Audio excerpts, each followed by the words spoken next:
मित्रों, बीजेपी के अंदर एंटी मोदी ग्रुप जो कि पहले से एग्जिस्ट करता था लेकिन दबा हुआ था मोदी की पॉपुलैरिटी की वजह से, और सो कॉल्ड वो जो ब्रांड मोदी क्रिएट करने की कोशिश की गई थी, तो उस ब्रांड मोदी की चमक में ये ग्रुप थोड़ा सा दबा हुआ था। लेकिन अब इलेक्शंस के अंदर, लोकसभा के इलेक्शंस में इतनी बड़ी नाकामी के बाद ये एंटी मोदी ग्रुप खुल के सामने आ गया है और इनकी ये कोशिशें हैं कि बीजेपी सरकार हुकूमत में ना बैठे। वो समझते हैं कि अगर कोalition गवर्नमेंट में हम बैठेंगे तो बहुत ज्यादा सियासी नुकसान बीजेपी को होगा। नाकामियां जो होंगी इनके पार्टनर्स की, इनके एलाइज की जो नाकामियां होंगी, उनका मलबा भी बीजेपी के ऊपर गिरेगा। एज अ रिजल्ट बीजेपी को वैसे ही नुकसान उठाना पड़ेगा जैसे इनको 90s के अंदर कोलिशन गवर्नमेंट्स बनाने का नुकसान बहुत बड़ा हुआ था। और as a result Congress party इतना उभरी थी कि 10 साल तक उनकी हुकूमत बाद में आ गई थी इंडिया के ऊपर। अब यह ग्रुप चाहता है कि मोदी भी हट जाए और ये लोग अपोजिशन में बैठ के दोबारा से पार्टी को रीऑर्गेनाइज करें। लेकिन मोदी की कोशिश यह है कि बाय हुक और बाय क्रुक समहाउ उसने पावर में रहना है। उसकी कोशिश यह है कि चिमटा रहे पावर से और प्रधानमंत्री के पोस्ट पे वो बैठा रहे।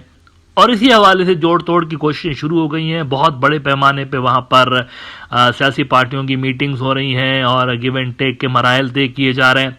ऐसे में मोदी के लिए एक बहुत बड़ा मसला क्रिएट हो गया और वो मसला ये क्रिएट हुआ है कि अगर ये गवर्नमेंट बनाता है तो उसको अपने करीबी इवन जो बीजेपी के नेता हैं उनकी भी कुर्बानी देनी पड़ेगी, सियासी कैरियर की कुर्बानी देनी पड़ेगी। इसकी वजह यह है कि जिन पार्टियों को ये अप्रोच कर रहा है नंबर गेम पूरे करने के लिए, उन पार्टियों ने बड़ी हैवी किस्म की कंडीशंस इसके सामने लगा के रखी हुई हैं। मिसाल के तौर पर आप देखिए कि ये जो नीतीश कुमार का ग्रुप है, नीतीश कुमार साहब को कांग्रेस पार्टी वालों ने एक बड़ी ऑफर की हुई है कि अगर आप हमारे साथ मिलते हैं तो हम आपको डेप्यूटी प्राइम मिनिस्टर बना देंगे, जो कि बहुत बड़ी पोस्ट है।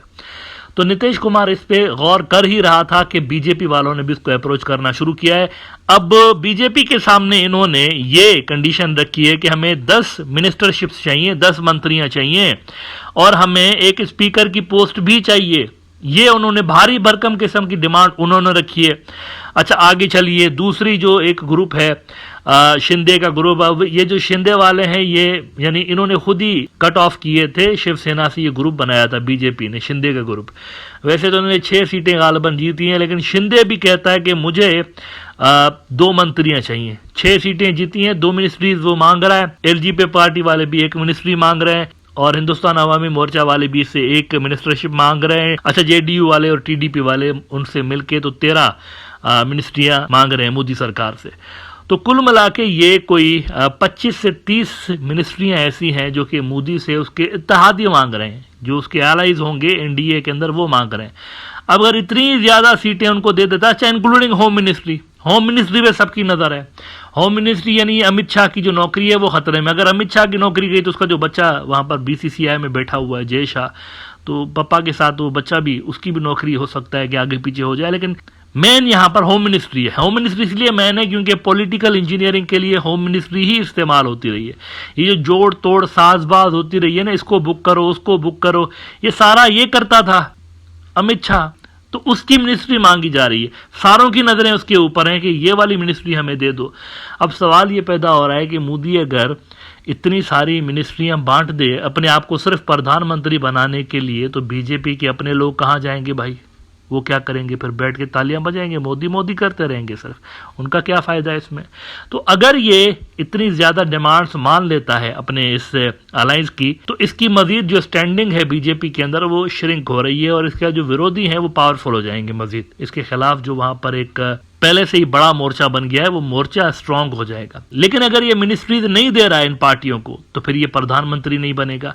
इसलिए इस वक्त मोदी का जो 3rd टर्म है ना, मोदी 3.0, बहुत सारे गोदी मीडिया के आउटलेट्स अभी भी लगे हुए, रो भी रहे हैं अंदर से, लेकिन फिर भी होपफुल हैं कि पापा बैठेंगे फिर से प्रधानमंत्री की पोस्ट पे और हमें पैसे मिलते रहेंगे। लेकिन ये मुश्किल नजर आ रहा है। अभी मोदी का 3री मर्तबा प्राइम मिनिस्टर बनना मुश्किल नजर आ रहा है और अगर ये बनेगा भी तो इसका ज्यादा लंबे अरसे तक चलना मुश्किल नजर आ रहा है, क्योंकि कोलिशन जो जमातें होती हैं, कोलिशन जो गवर्नमेंट्स होती हैं, वो इतना आसानी के साथ स्मूथली रन नहीं करती। बड़ा मुश्किल होता है उसको मेंटेन करना, और उसने जिंदगी में नहीं मेंटेन की इस तरह कोलिशन की गवर्नमेंट। जब ये गुजरात के अंदर चीफ मिनिस्टर था तब भी इसको कंफर्टेबल मेजोरिटीज मिलती थी। इस तरह की कोलिशन गवर्नमेंट इसको आज तक नहीं मिली इसको। और इसका जो डिक्टेटोरियल स्टाइल है गवर्नेंस का, कि मैं यानी प्रधानमंत्री नहीं, मैं किंग हूं। तो इस तरह का बंदा तो वैसे ही कोलिशन की गवर्नमेंट नहीं चला सकता। कोलिशन की गवर्नमेंट चलाने के लिए ऐसा बंदा चाहिए होता है जो कि बहुत ही ज़्यादा फ्लेक्सिबल हो। मोदी साहब फ्लेक्सिबल नहीं है, सारे इंडिया इस पे जानता है। बड़े से बड़े संकट आ जाते हैं लेकिन ये अपना फैसला नहीं बदलते, चाहे उसका जो कॉन्सिक्वेंसेज हैं कोई भी हो, मुल्क के लिए अच्छे हों बुरे हों, ये अपना फैसला नहीं बदलते। इस तरह का बंदा कोलिशन की गवर्नमेंट वैसे चला नहीं सकता। हिस्ट्री हमें ये बताती कम से कम। मोदी के तीसरी मरतबा प्राइम मिनिस्टर बनने का ये चंद्रा बाबू नायडू और नीतीश कुमार साहब जो हैं टीडीपी और जेडीयू वाले, इन दोनों के ऊपर डिपेंड करता है। अगर मोदी इनको राजी करने में कामयाब हो जाता है और रिक्वायर्ड इनको मिनिस्ट्रियां दे देता है, जिसके नतीजे में बीजेपी के लोग नाराज होना तय बात है, वो नाराज हो जाएंगे, इंक्लूडिंग ये जो अमित शाह जैसे लोग हैं, तो फिर तो मोदी के लिए कोई गुंजाइश बन सकती है कुछ अरसे के लिए। मतलब मैं 5 साल तो नहीं कह सकता हूं क्योंकि बड़ा मुश्किल है 5 साल इस तरह की गवर्नमेंट चलना।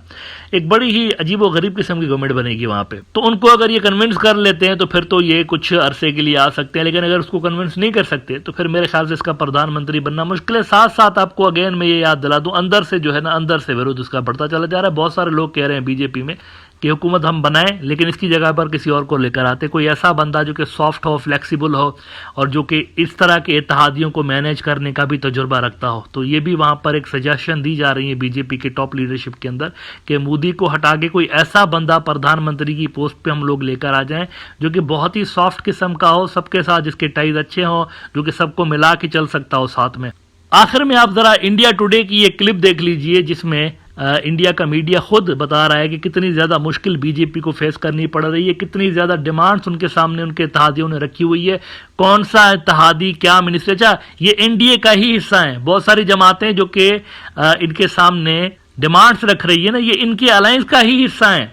मतलब यहां पर प्रॉब्लम इसके लिए ये हो गया है कि नई पार्टियां नहीं लेकर आ रहा किसी दूसरी जगह से, अपने ही जो एग्जिस्टिंग अलायंस है उसको इंटैक्ट रखना मोदी के लिए बड़ा मुश्किल होता जा रहा है। उसको अपने कब्जे में रखना, उसको अपने कंट्रोल में रखना, यही उसके लिए मुश्किल होता चला जा रहा है। ये जरा आप आखिर में इंडिया टुडे की क्लिप देख लें कि क्या वहां पर सूरत हाल मोदी के लिए बनी हुई है, कौन सा इत्तेहादी क्या क्या फरमाइशें उसके सामने लेकर आ रहा है। He will be by the BJP's side. He's put forth 10 demands is what we hear before forming a sarkar with the NDA. Chandrababu Naidu has asked for a Lok Sabha Speaker's post, for Finance Ministry, Health, Education, Agriculture, Jal Shakti Ministries, among the many. A huge list of demands that has been placed, we hear. Not just the TDP, but the other allies. Nitish Kumar's JDU has also sought 3 ministers or ministries. Shinde Sena wants at least 1 ministry, 2 state ministers' post. LJP wants 1 ministry, 1 state minister's post. And HAM, Hindustan Awami Morcha, wants Jitin Ram Manji to be made Mantri in the Modi cabinet. So the list of demands are now just pouring into the BJP senior leadership as the BJP has fallen short of making a majority this election on its own. Ever since the JDU emerged as the kingmaker, its neta has been dropping big ambition hints. JDU MLC is now rooting for Nitish Kumar to be the Prime Minister of India, stating that there can be no better Prime Minister than Nitish himself.